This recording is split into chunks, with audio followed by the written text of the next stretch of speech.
Welcome to the Q1 Buck Poll. I'm Tim Hart with Mike Big Buck Hoffner. On today's show, we're actually going to go to a deer check station, the Rose Lake Conservation Office. We're going to be talking to Dan Kennedy. And you know, a lot of people, they don't understand why they should take their deer to a check station. And he's going to kind of explain that and talk a little bit about aging. Yeah, you know, I think it's kind of a neat concept and a neat process. In a lot of states, they require you to check in your deer. In Michigan, it's a volunteer thing, but I still think it's a great idea. Well, it's a great idea because you get the patch. You got to have the patch. Exactly. It's all about the patch. It is. We also are going to be going to the Soaring Eagle Casino with our chef, Chris Nadabny, and he's going to be cooking up some venison saltimbocca with acorn squash risotto. I'll tell you what, Tim, you got me salivating, and that's the greatest part. I think about not only shooting a big buck, but when you get to cook it and eat it, what a great day. Also on this week's show, Camo Creek Hydrographics. We're going to be talking to Kevin Target. Right. And with Kevin, he's going to explain how a lot of people like European mounts, and when they get the European mounts all white, well, you can actually dip those in camo and it comes out really looking cool. Actually, you could dip anything in camo and it looks cool. You know, I've seen that process as they've dipped bows to make them camo. It's a pretty cool concept and I can't wait to see the segment. We'll also talk a little bit about lastminutehuntingandfishing.com. Big offer to go to Saskatchewan. We'll talk about that later on in the show, and we'll also talk about donating your venison to a local food pantry. I'm Tim Hardy's Big Buck Hoffner. We'll be back. You're watching the Q1 Buck Poll.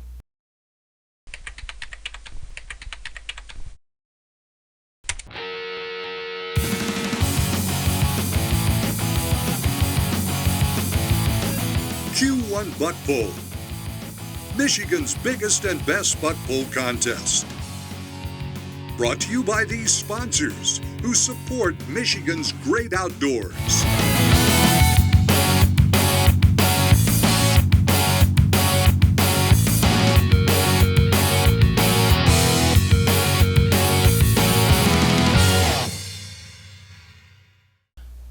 Why should you take your deer to a deer check station? We're going to talk with Dan Kennedy about the DNR check station at the Rose Lake Conservation Office. But before that, you got to go out and get a deer. And there's some people that are on our website, q1buckpoll.com. They have some nice looking deer. All right, Tim, let's start out with Jake Snyder bringing in an 8-pointer with a score of 30 3/4, and he comes from Battle Creek. Then we had Daniel Lee Moon Jr., also with an 8-pointer. His score was 34.5, and he comes from Battle Creek also. And Shannon Mendez brings in a 6-pointer with a score of 30, and she also comes from Battle Creek. All right, so Calhoun County producing some deer right now. Now it's time to go to the Rose Lake Conservation Office. We're going to talk with Dan Kennedy. And you know, Mike, you can age a deer on the hoof. You know, people say, I could eye it up, and I could say 2.5. But really, the best way is to do what? Check the teeth. Exactly right. Well, we're at the deer check station here at the Rose Lake office with the DNR. We've got Dan Kennedy with us. He's going to kind of go through what they do at a deer check station. We've got Chuck, our successful hunter. He's from Flushing. And, you know, what do you do first? And I know we're going to age it, but give me the process here. Sure. First, we greatly appreciate Chuck coming in and bringing his buck in for us to get some biological information. We would like to get age, location of where it was shot, which is the county and the township. And then we get some measurements on the antlers, the diameter of the antler from about 1 inch above the skull. And Dan, this information is very valuable for setting up the deer management plan for, you know, the next year and what's going to come up. Correct. Here locally, what we do is we use the information to help us get a general trend of what the deer numbers are doing in our area. So I'm responsible for a 4-county area, and we use this information to get a general trend of whether the population is increasing, decreasing, or is stable. Should every hunter bring their deer to a deer check station? If they have the means and they want to, absolutely. It's a volunteer program, and we greatly appreciate everyone who comes in. And when you come in, what we do in return is give you a successful hunter patch. Mm-hmm. And for a lot of people out there, they have collected patches for years, haven't they? Correct. I believe the first patch was in 1972, and we have a patch for every year since. All right, Dan, well, let's take a look at the process. So the first thing we do is we cut the jaw so we can take a look at the teeth. And how we age a deer is by the tooth wear patterns. They have distinct patterns at different ages. So this little tool is just a jaw spreader, opens up the mouth so that we can get a look at it and cut the cheek.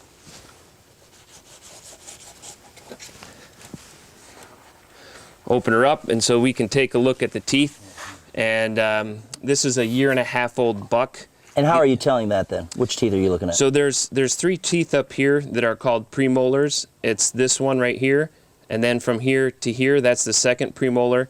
And then this tricusp tooth is actually one tooth, and that gets replaced at right at 1.5 years. So if they still have it, they're 1.5 years, and sometimes later in the season, they'll have a 2-molar tooth, but it'll look brand new. So at 18 months, right around 18 months of age, this tooth gets replaced. And then we talk to Chuck and have Chuck tell us what county and what township he was in. And Dan over here is recording all the information on our new nomads that we got a couple years ago. And so then once we get the location, then we ask, then we usually input the age. So it's a 1.5-year-old buck. And then we'll also collect measurements, antler measurements, where we measure the diameter of the antler 1 inch above the burr. So right in here, we take measurements and we measure one way, and then we'll measure the opposite, 180 degrees opposite of that, and we take the average, and that would be 23 millimeters. And we do the same on the other side, and then we count the number of points: 1, 2, 3, 4, 5, 6. And a point has to be 1 inch in length for us to count it as a point. We double check that we have everything on the handheld computer there. We save it, and then we give the successful hunter their patch. All right, hey, thanks for being with us. Sure, All right, no Dan. problem. Great. Hey, Chuck, thanks for bringing your deer in. And we got our Thanks, guy Chuck. over here, Quinn, our data man. So Dan Kennedy, our wildlife biologist, again at the Rose Lake office of the DNR. I'm Tim Hart, and you're watching the Q1 Buck Poll. Well, I'm ready to take to the woods. How about you? I'm at North Country Outfitters. It's our sponsor spotlight. I've got Elaine Gage with us and Alan Ferguson. And Elaine, what a great selection in your store here. Thank you. We have everything you need from Carhartt for women's, kids, adults, along with Wolverine footwear, lacrosse. We have what you need to get out into the woods. And stay warm and dry and everything else that goes along with it. Yeah. All right, and Alan, we're talking about sizes. We're talking about a variety. Great selection here. Yes, we have a full line of Carhartts, pretty much every size that there is, and if we don't have it, we can custom order it in at no extra charge. Alan, and you also have some great deals going on right now, don't you? Yes, we have a clearance section in the back. We also have a sale going on right now with every pair of insulated Wolverine boot, you get a free pair of wool socks. And we also have burn apparel coming in soon, and also we will have shotgun ammo for hunting season. All right, you also do embroidery, right? Yes, we do. We do custom embroidery for your business logo, schools. If you're not too busy, I can do it while you're here. All right. And, Alan, this is really a family operation, isn't it? Yep. My sister and I and our families are a big part of what we do here. We like everybody when they come to feel like part of the family when they leave. Is anything else, Alan, before we go here on our sponsor spotlight? It's a family store, and if you want to feel part of the family, please stop in. All right. Don't forget, they also have a clearance section, don't you? Yes, we do. Always updating it, so there's always new products back there. All right, so great deals, great selection, North Country Outfitters. Alan and Elaine, thanks for being with us. Thank you. All right, you're watching the Q1 Buck Poll. Well, how can you cook some venison to give it that little bit of delicacy? We're going to go to the Soaring Eagle with Chef Chris Nadobny, and he's going to be making up some venison saltimbocca with acorn squash risotto. But before that, you got to get the deer first. Exactly, so I'm going to give you some deer. Let's start out with Justin Carr, bringing in a 13-point buck with a score of 36.25, and he comes from Gregory. Then we had William Romero II with an 8-pointer. His score was 39. He comes from Munith. Then we had Caleb Conquest with a 9-pointer, the score of 31, and he comes from Clio. We'll give you a little teaser. In upcoming shows, we've got some big racks. You can go online to q1buckpoll.com and see all of the deer. Now it's time to go off to the Soaring Eagle and do some cooking with Chef Chris Nadobny. Well, it's time to cook up a wonderful venison dish. We're at the Soaring Eagle. I've got Chef Chris Nadobny with us. Chris, welcome to the show. Thank you very much. All right, I see all the ingredients. It looks like we've got some sauces to make and some venison. It's going to be topped with some wonderful ingredients. Chris, what are we making here today? Today we're going to be doing a venison saltimbocca with an acorn squash risotto. All right, now we're going to start with the risotto. We're going to start with the risotto. We're going to start with chicken stock, short grain arboreal rice, which is a high starch content rice. We'll make the final dish, help that final dish give a very creamy texture and appearance. Okay. We'll have our roasted acorn squash, which we roasted ahead of time, whole butter, Parmesan Reggiano cheese, white wine, shallots, salt and pepper. All right, so the first thing we're going to do is make the risotto. We're going to start on that risotto. All right, we'll do this back here with We're a going to start the saucepan. risotto back right here, back in the sauce spot. We'll get that going, and as that risotto's going, we'll start the venison. All right, we're going to start with about 3 tablespoons of whole butter.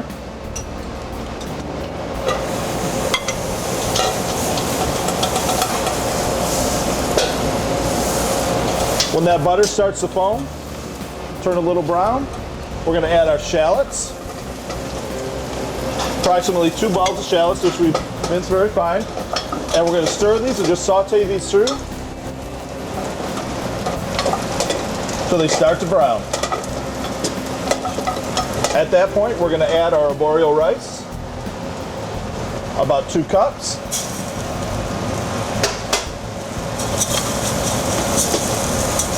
We're going to stir that rice, get it coated with the butter. Now, will that rice kind of melt down? Is that what it's going to do? Actually, what it's going to do, as we add our white wine and stock to it, it's going to release the starches and start to become creamy. As we add our stock, we're going to add it in 3 different increments, working slowly and stirring constantly to bring those starches out, develop those starches, if you will. Okay. We'll add our white wine, approximately half a cup.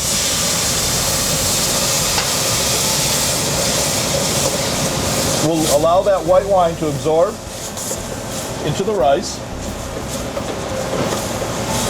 Once again, constantly stirring. We're going to allow that white wine to absorb into the rice, and when that becomes absorbed, we'll then add our first batch of chicken stock. We've added our last round of chicken stock. As you can see, the dish has become very creamy. Now we're going to add our acorn squash, our cheese, and butter. We're going to add our squash. Just get in there. You just want to warm this up. You don't want to beat this up too much. You just want to fold it in.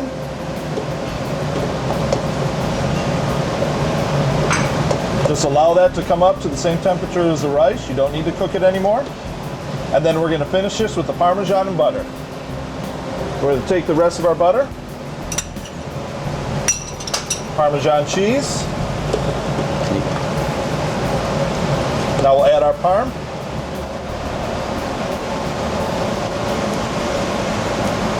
And then about how long would you cook this? This part right here is just enough to stir the butter and rice in, and you are done. And there you go. We finished our Parmesan roasted acorn squash risotto. Now we're going to finish this dish with our venison saltimbocca. The first thing we're going to do is season the venison loin with a little bit of kosher salt. And why kosher salt? Kosher salt has no iodine added to it. It has a more pure, natural flavor, in my opinion. And you're just barely sprinkling that Barely on. sprinkle that in. We don't want an overly salted dish. A little bit of fresh cracked pepper. Fresh cracked pepper is always better than the stuff that you buy already pre-ground in the store. Okay. Now to that season, we're going to get our olive oil in our pan. Make sure it's nice and hot. We're going to very gently dust our venison loin and a little bit of the flour. And we're very quickly going to sear this in a pan, just enough to get it seared and out. You don't want to overcook this. Venison has very little fat. It'll become dried out very quickly. Well, and it's very thin too. These are thin Very cuts. thin. These are very thin, almost scallopinis, if you will. And then we're going to end up finishing under the broiler, so that'll be a little bit more additional cooking time. Just very lightly brown. Couple more seconds in that pan. All right, we've taken that venison out of our hot saute pan. We've got that back on the stove. We're going to then saute in a little bit of whole butter.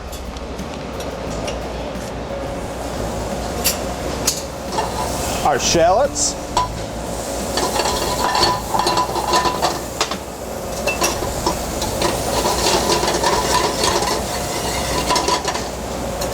Add our mushrooms.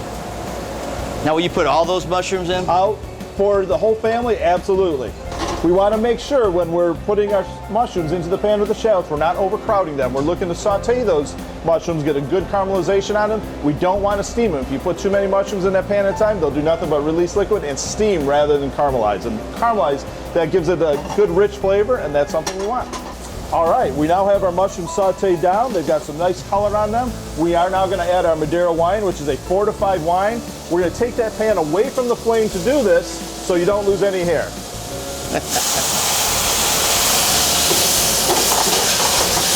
All right, our Madeira wine is now reduced to just about syrup consistency, called au sec. We're going to finish this with a little bit of the fresh sage, our beef stock, and we're going to reduce that down to a sauce-like consistency. So now what we're going to do is we're going to take our venison, we're going to top it with a piece of the prosciutto ham, a fresh sage leaf,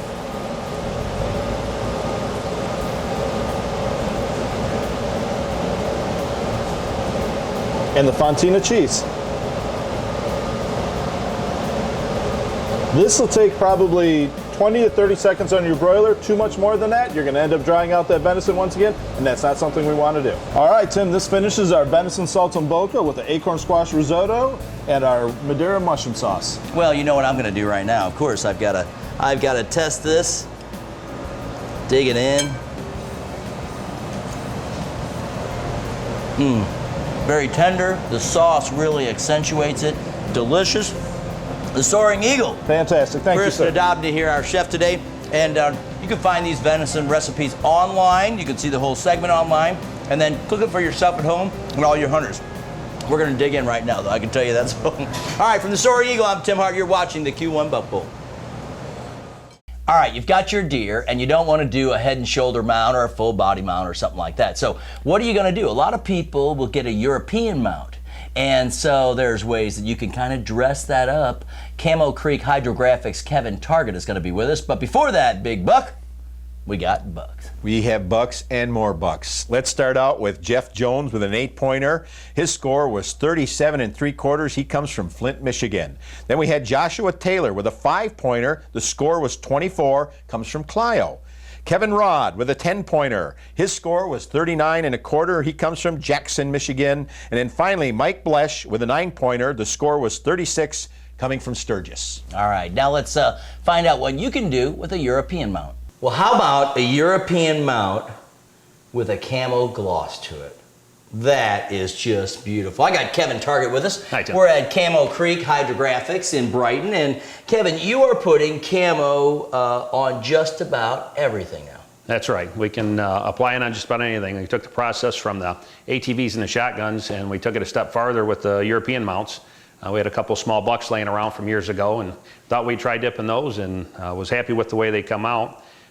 Started doing it for friends and snowballed from there. I took it to Ford Motor, and a friend that works in Dearborn there, and strapped it to his Cushman driving around the plant fixing dyes and stuff. And everybody seen it. He started handing out cards, and really snowballed last year. All right, so what we're going to do is we're going to put the film on the surface of the water. You have to be careful at how you lay it. Yeah, we want to lay it down and make sure we don't get any air bubbles underneath the surface. And then we'll hit the timer. That's going to take approximately a minute. And what's happening now is the hot water is softening up the starch. And after about a minute or so it'll be ready, and that's when it's pliable enough to where it's going to stretch, and it's going to help the ink and everything conform when we submerge the skull. I'll get the skull ready here. Show me the skull. And we've got a upper half of a bear skull ready. We've masked off the front teeth so we can keep those natural. We'll take that off after we're done clear coating it. And we'll get her dipped here in a second. This chemical activator liquefies the ink. We spray it on the surface of the film, and the inks will turn from a solid state to a liquid state. And once they do that, we've got about 10 seconds to work with it before it all runs together. So I think we're right there right now. So.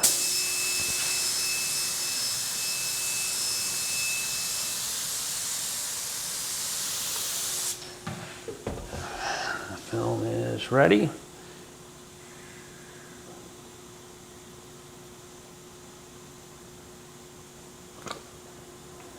And then what we want to do is get it out of there. And all we have to do now is we'll rinse it after this. Get all the starch, was the carrier that carried the ink and laid it on the skull. We'll wash that off, let it dry for a few days, get all the moisture out of the inside of the bone, and then we will get the clear coat on it. Well, Kevin, I tell you what a great process. And, you know, if you've got your favorite coffee mug or whatever the case is, you can do it all, can't you? Absolutely, absolutely. All right, good deal, Kevin. All Thanks right. for being with us. Thanks, Tim. Appreciate it. Thank you. Kevin Target with Camo Creek Hydrographics. I'm Tim Hart, and you're watching the Q1 Buck Pull. Well, Mike, what a cool process that is. And Kevin Target just doing a great job up there. And, you know, I saw that done once before, but I never saw it done with the European mounts. What a cool thing. Well, a lot of people they get their bow, the limbs dipped type of thing. They come out, and then you're all ready to go to the woods. Okay, I'll tell you what, no skinny dipping, Tim. I guess not. I guess You'll not. come out in total camo. Yeah, how about you'll never see me. All right, well, with that, we want to remind you that you can go online to q1buckpull.com to check out all the deer online. We got some great prizes we're giving away. Lastminutehuntingandfishing.com. Click on there and you can have a chance to win a Saskatchewan whitetail hunt at a 5-star lodge. We appreciate you watching the Q1 Buck Pull. Tim Hart, Mike Big Buck Hoffner. Remember, whenever you're out in the woods, stay safe. For the latest on Michigan hunting, pick up the current edition of Woods and Water News, Michigan's premier outdoor publication. Available on newsstands or by subscription. Woods and Water News, proud sponsor of the Q1 Buck Pull. Do I have to read? Oh, yeah. Let me see what I got here. Gregory. No. It's Munith?